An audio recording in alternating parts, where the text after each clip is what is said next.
어제 전주에서는 빙판길 교통대란이 빚어졌습니다. 기상청이 대설특보를 내리고 폭설을 예고했는데 전주시가 늑장 제설에 나서면서 벌어진 일입니다.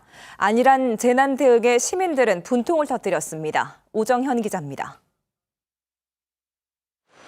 자동차 불빛에 비친 도로가 반들반들합니다. 마치 거대한 스케이트장처럼 변한 도로 위로 차들이 뒤엉켜 위태롭습니다. 눈이 가장 많이 왔을 때 9.5cm까지 쌓인 전주 도심은 도로 곳곳이 거의 마비되다시피 했습니다. 제설 작업이 제때 되지 않아서입니다.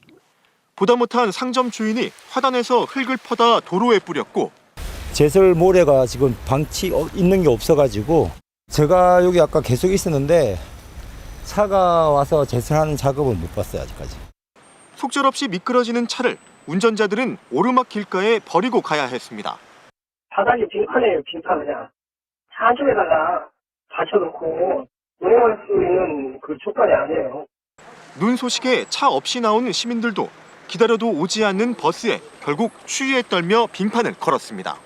전투가 완전 대란이 나가지고 제설이 안 돼 있으니까 보통 한 4시간 정도 걸린다 그랬잖아요. 한 코스 가는데 보통 1시간 걸리는 거니까. 전주시가 제설 장비 35대를 처음 투입한 시각은 오후 2시 반. 이미 눈이 본격적으로 쌓이기 시작한 뒤였습니다. 눈이 8cm 넘게 쌓인 오후 4시 20분엔 전 직원 비상근무 동원을 내렸지만 실제 집결은 거의 되지 않았고 우범기 전주시장은 시의회 체육대회에 들르는 아침 일정을 소화한 뒤 따로 출근해 공식 재난 대응 업무는 하지 않은 것으로 파악됐습니다. 예측이 안 됐던 거여서 직원들이 이제 외지에 가 있던 분들도 있을 거고 이제 가는 시간이 또 이제 그 시간이 많이 정체가 돼서 전주시의 안일한 재해 대응 탓에 피해는 고스란히 시민 몫이 됐습니다. KBS 뉴스 오정현입니다. 지난주 1cm의 눈이 내린 청주에서는 늑장 제설로 초유의 출근길 대란이 빚어졌는데요. 비판 여론이 잇따르자 청주시는 시장까지 나서 재발 방지를 약속했습니다. 하지만 지난밤 내린 눈에 시민들은 또 분통을 터뜨렸습니다. 보도에 송국혜 기자입니다. 눈 내리는 어두운 밤, 좌회전하던 승용차가 갑자기 중심을 잃고 빙글빙글 돌다 멈춥니다. 밤사이 청주에는 한파와 함께 최대 6cm 안팎의 눈이 내렸습니다. 출근 시간대가 시작되자 흰 눈으로 언 도로를 혹시라도 미끄러질까 차량들은 서행 운전을 합니다. 된 데 있고 안 된 데 있고. 그 운행은 어때요? 괜찮아요? 많이 늦죠. 빙판길로 변한 주택가 골목에선 주민들이 직접 나서 염화칼슘을 뿌립니다. 이 하굣길이거든요. 그래서 미끄러지면 큰일 나잖아요. 그래서 나왔어요. 청주시는 눈 예고에 따라 어제부터 오늘까지 이틀 동안 염화칼슘 103톤과 소금 770톤을 도로에 뿌렸다고 밝혔습니다. 하지만 쌓인 눈이 그대로 도로에 얼어붙으면서 출근길 교통 정체가 속출했습니다. 제설 작업이 덜 된 이면 도로에서는 차량들이 미끄러지고 청주시청 홈페이지에는 제설 작업이 아예 이루어지지 않았다거나 미흡했다는 민원과 불만이 빗발쳤습니다. 근데 오창은 아예 큰 길조차 제설이 하나도 안 돼서 지금 모든 시민들이 출근 불편을 겪고 있는데 그나마 제설 작업을 진행해 지난주처럼 출근길 대란은 없었지만 여전히 미흡한 재해 대응에 청주 시민들은 또다시 분통을 터뜨렸습니다. KBS 뉴스 송국혜입니다. 네, 도로 곳곳이 빙판길로 변하면서 사고가 잇따랐습니다. 고속도로에서 관광버스가 승용차를 들이받아 부상자들이 나왔습니다. 서울에서는 횡단보도를 건너던 초등학생이 버스에 치여 숨졌습니다. 학교 근처였습니다. 최선중 기자가 보도합니다.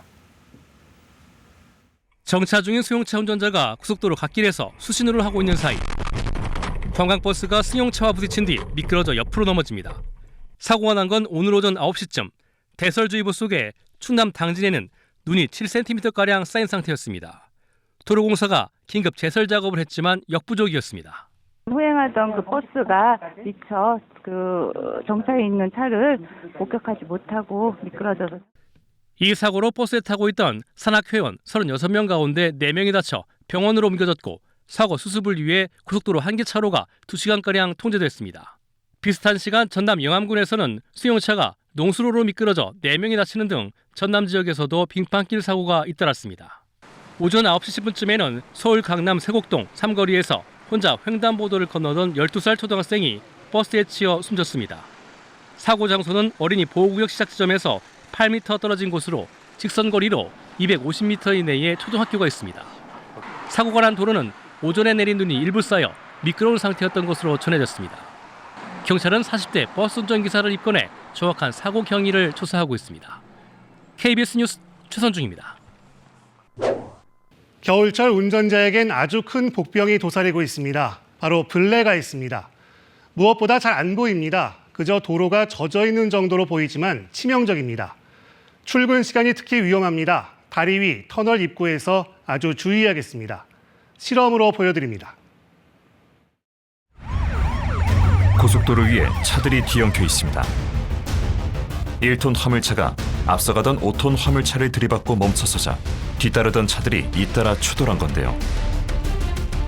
안개 낀 다리 위에 차들이 줄줄이 서 있습니다. 화물차 한 대가 미끄러지면서 차량 16대가 연이어 추돌해 도로가 아수라장이 됐는데요. 모두 도로에 낀 살얼음, 즉 블랙아이스 때문입니다.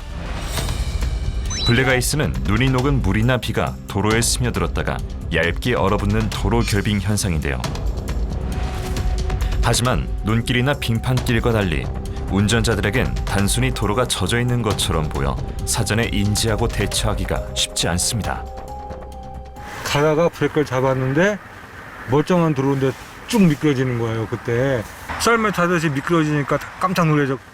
일단 그 미끄러져서 이제 제동이 안 되는 게 이제 가장 겁이 많이 나고요. 그러다가 이제 뭐 옆에 차를 이제 또 부딪힐까봐. 최근 5년 동안 도로 결빙으로 발생한 교통사고는 4,900여 건. 모두 122명이 목숨을 잃었는데 눈 쌓인 도로보다도 3배 이상 많은 수치입니다. 예상치 못한 빙판에 빠른 속도로 달리던 차가 그대로 미끄러지다 보니 일반 교통사고보다 치명적인데요. 특히 겨울철 아침, 출근 시간을 조심해야 합니다. 낮에는 이제 눈이나 비가 내려서 노면에 스며들어 있어요. 그리고 이제 밤이나 새벽에 얼어붙기 때문에 우리가 이제 아침 출근 시간대에 자주 접할 수가 있는 거고요. 그리고 출근 시간대에 이렇게 교통량도 많기 때문에 조금 더 위험할 수가 있습니다. 실제로 결빙 도로가 얼마나 위험한지 알아본 실험 영상인데요. 살얼음이 낀 도로에서 시속 50km로 운전하다가 브레이크를 밟아 제동거리를 측정해보니 마른 도로에선 10m였던 제동거리가 5배 가까이 늘어났습니다. 이 빙판길 같은 경우에는 거의 마찰력이 거의 제로에 가깝게 되면 사실 뭐 시속 30km만 돼도 거의 제동이 불가능에 가깝긴 합니다. 그래서 최대한 우리 운전자가 속도를 충분히 감속하고 안전거리를 확보해야 되는데 도로교통법상에 이제 눈이 20mm 이상 쌓이거나 노면이 얼어붙을 때는 제한 속도의 절반 이상을 또 감속하면서 운전해야 된다고 되어 있고요. 이 때문에 블랙아이스가 있을 것으로 의심되는 구간이 나오면 무조건 속도를 줄여야 합니다. 그러려면 블랙아이스가 자주 생기는 위험구역을 미리 알아둘 필요가 있는데요. 도로가 그늘지고 온도가 낮아 얼어붙기 쉬운 곳, 다리 위나 터널 출입구, 그늘진 곡선도로 등에서 특히 조심해야 합니다. 만약 블랙아이스에 차량이 미끄러졌다면 당황해서 핸들을 급하게 돌리거나 급제동을 해선 절대 안 되는데요. 갑자기 브레이크를 밟거나 핸들을 꺾으면 차가 크게 돌거나 차선을 넘어 다른 차량과 부딪힐 위험이 크기 때문입니다. 또 겨울철 미끄럼 사고를 예방하기 위해선 차량 관리도 중요한데요. 특히 이제 차량 그 주요 부품 중에 제동 장치 그리고 타이어 쪽을 조금 집중해서 잘 관리를 해주시는 게 좋습니다. 일단 제동 장치는 ABS 같은 거 뭐 그런 것도 좀 확인을 해주시는 게 좋고요. 그리고 브레이크 패드, 브레이크 액 같은 것도 좀 미리미리 점검을 해주시는 게 좋고요. 날이 추워지면 타이어의 공기압이 낮아지는데 이럴 때 제동 능력도 떨어집니다. 공기압이 낮아지면 접지면의 압력이 떨어져 타이어의 페인홈이 제동 기능을 제대로 하지 못하기 때문입니다.